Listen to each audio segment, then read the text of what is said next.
Türk şaxtıydı. Evet, mən türküyüm. Türkü niye olur ki? Türkü olup kimin toyuğuna kış deyip? Türkü Yo olup... yo yo, ben türküyüm Ben de ama diyorum ki tərəfli saxlayıram da. bak ben türküyüm ama eşek oluştan Allah saklasın da.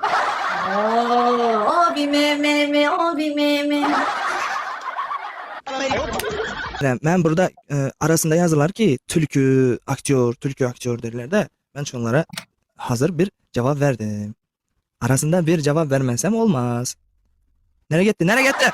Nereye gitti? Vay! Az. Eşidirsən məni, ümbillisən.